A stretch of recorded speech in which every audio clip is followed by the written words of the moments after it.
Hey guys, it's Crystal and welcome back to my channel.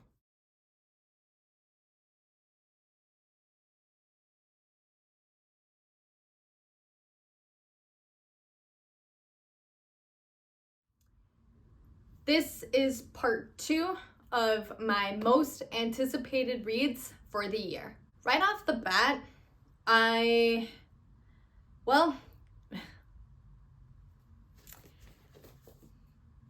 got both of these books for Christmas, and I did not realize that they were from the same author until I got them. So, The Coven and What Lies Beyond the Veil are two books that I got for Christmas, and they're definitely my most anticipated reads. I haven't seen many people talk about these books at all on social media. The only thing that I know about these books is they're a dark fantasy, and that is very much close to the books that I've been reading lately. It has been a lot of fantasy books, so I don't know too much about these books at all. I just know that they're dark fantasy books. My next highly anticipated read is one by Jennifer Lynn Barnes. I am hoping to read her Inheritance Games series. I read book 1 last year, and I have not picked up the second book at all. So I'm hoping to read that one and get into this one this year. I've heard that it gives off like very smart, very gifted main character and gives off Criminal Minds vibes. And y'all don't know this, but Criminal Minds is probably one of my favorite crime TV shows. I watched all the seasons when I was in college when I had free time, and my favorite character is Spencer Reed. He's just very smart, very intelligent, and everyone around him just loves him and wants to protect him. And those who watched Criminal Minds and are fans of the show, we think the same way. We love Spencer Reed and we just want to protect him at all costs because he is just a precious human being that works for the FBI and deals with dangerous people.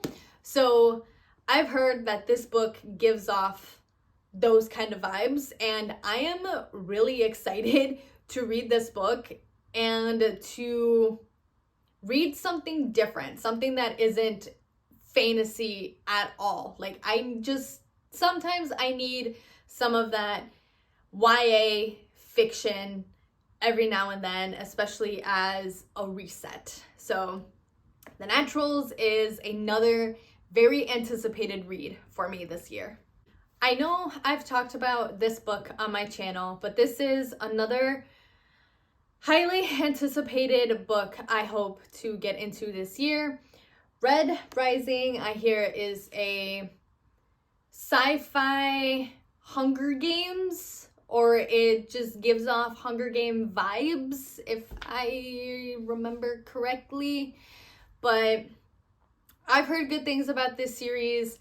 I know it has 3 books, which is Red Rising, Golden Sons, and Morning Star, and there are other books after the series as well, but I plan on just reading those 3 this year, and if I like the trilogy, I just might continue the rest of the series. But again, this is something different from fantasy, and like I mentioned with the other book, sometimes I need something different from fantasy. Sometimes I just need that reset before I go back into fantasy. And this will be another good reset, especially since it's another genre that I like, which is sci-fi. So, Red Rising. Lightlark, I was very indecisive about, just because I heard mixed reviews about this book. A lot of people liked the book. A lot of people did not like the book. And one of my book friends that I met on Instagram, she got book 2, and I reached out to her and I asked her if it's worth reading, and she said that she really liked it, that it's definitely worth the read. So I'm going to give this book a try this year. I hope I don't end up like one of those people that doesn't like the book, because again, I've heard mixed things about Lightlark, so we'll see what my reactions are to this book. It is in the fantasy genre from what I remember hearing, so hopefully this book doesn't disappoint. We'll find out when I read this book. Going back to my romance genre, this is another highly anticipated read of mine for the year, a not so meet cute. I've had this book on my TBR for a little while now, but I've been hesitant to get the book, mainly because of the cover. Don't judge me. The cover had like a realistic man on the cover, and that's one of my pet peeves is when there's real people on the cover. But now, what's the company? Bloom made this so cute and discreet cover that I picked it up and I cannot wait to read it. And the rest of the series is out as well in its very cute discreet covers.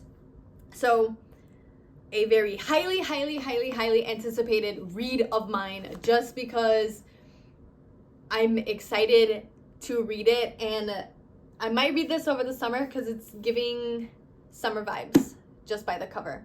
I don't know much about the book other than, well, I don't know much about the book. So this is another highly anticipated read. For all I know, this author has everybody in a chokehold because of this book and the series. So the only thing that I know about this book is that it's another book that falls in the romance genre, and that is about it. I've seen this book and the other books that are in the series spread out on all social media platforms, and people praising the series, praising the author, and just talking about this book almost nonstop. I see the series in stores, and so I had to pick it up to see what it's about, to see what the hype is about. And yeah, like I said, I don't know much about this book either. A lot of the books that I talk about, I don't know too much about, other than the genre that they fall in. That is an ongoing pattern. So, Binding 13 by Chloe Walsh is a highly anticipated read of mine for the year. Now, moving to my comfort genre, which is romance and fantasy, romantasy, Fall of Ruin and Wrath by Jennifer L. Armentrout. Yes. Like I've mentioned in previous videos, she has become one of my auto-buy authors because I love her writing. I am currently, well, not currently, but this year I am hoping to continue reading her From Blood and Ash series, as well as continuing to read her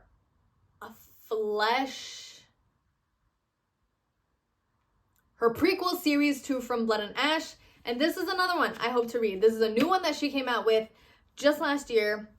I got it right around my birthday. And like I said, romantasy. I'll just read the blurb from the back. She lives by her intuition. He feeds on her pleasure. So I'm going to enjoy this book once I get around to reading it. And what I like about the book is it has color. In comparison to From Blood and Ash and A Shadow in the Ember, there is some color, finally. Not saying that I do not like the black gray tones that From Blood and Ash and A Shadow in the Ember have, but to finally have a romantasy book that has color on the cover is very nice. So I am looking forward to reading this book as well.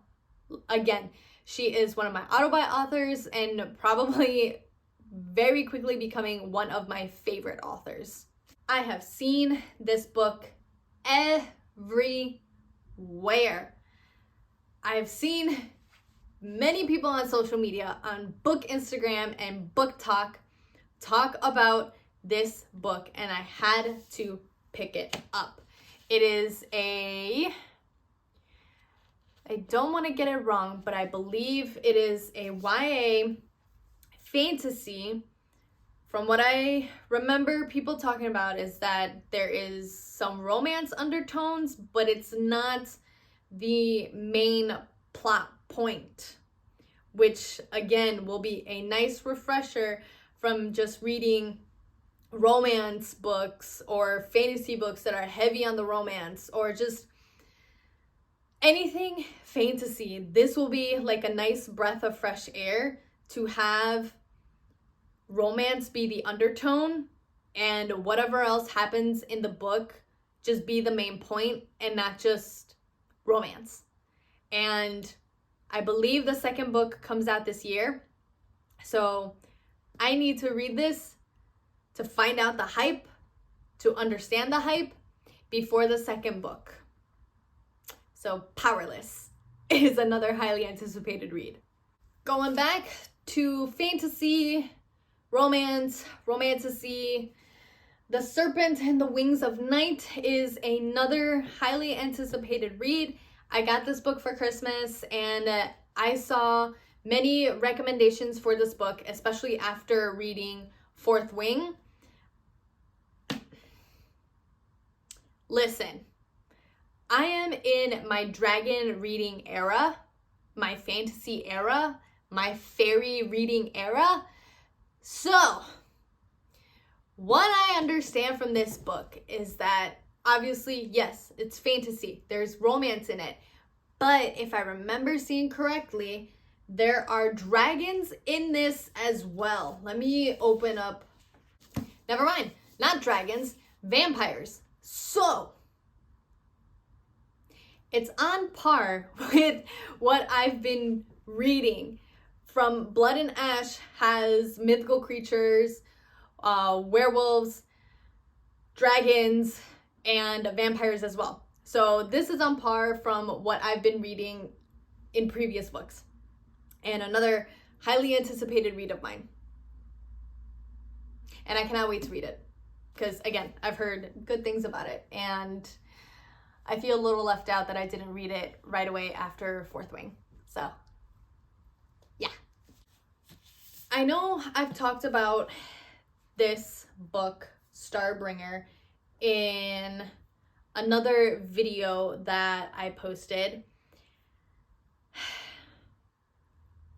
Like I've mentioned, I don't know too much about the book other than it takes place in space. The main characters are on a mission to save their galaxy, and something bad is gonna happen. So this is a sci-fi / fantasy book thrown in there. I don't know if there's any romance in this. I'll probably find out if there is once I read the book. So Starbringer is one that I am going to read this year, 100%. And last, and certainly not least, Divine Rivals. Again, I have seen so many people talk about the book, hype this book up, that I had to get it and find out what it's about. I haven't read it yet, and funny enough, I just got the second book of this series in the mail today. So I'm going to read a little blurb of the inside. When two young rival journalists find love through a magical connection, they must face the depths of hell in a war between gods to seal their fate forever. Oh, that's right. Yes. So there's fantasy. So it's a romantasy. Again, I think it's a YA romantasy, or I can't remember if it's just romantasy, but I've heard good things about this book as well. And just overall seeing people talk about it. And this is a book, another book that I am excited to read and to get into, and yeah, just dive into the world, because it also combines something that I wanted to do for a future career before I decided to do teaching. I wanted to be a journalist. So the fact that the main characters are journalists piqued my interest as well. So this is Divine Rivals, another highly anticipated read of mine for the year. And throwing in a bonus book just for funsies, Love Redesigned by Lauren Asher. This is her new series that she's writing. I think it's, I'm going to have to look up. Oh wait, it's right up here. Lakefront Billionaires. This is her new series that she's working on. So this is one that I hope to read right after I finish her Dreamland series, which is the fine print, terms and conditions, and final offer. This is one I want to read over the summer, just mainly because it gives off summer vibes with it taking place kind of sort of what I think is going to be a small town by like a lake or something. I'm just guessing on what the book is about, because again, she's an auto-buy author, even though I haven't read any of her work. And I just know that this is going to give off those kind of vibes based off of what the series is called. And yes, it's another romance book. So that is all 24 books, 24 anticipated books I hope to read this year, with a bonus book thrown in there at the end. I hope I can get to at least half of these books this year, but because I am currently reading A Court of Thorns and Roses, I know that series is going to take up a good chunk of my time. But I'm hoping to get through at least half of these books this year, half of the books that I talked about in part 1, and hopefully some of the books in this video I can get to. But as I'm thinking about it, I always create TBRs and I never stick to them. I'm a huge mood reader, so we'll see if I truly stick to these books this year. With that being said, thank you all so much for watching. Please give it a like, leave me a comment down below, subscribe to my channel if you haven't done so already. Thank you all so much for watching, and I will see you next week with a brand new video. Bye!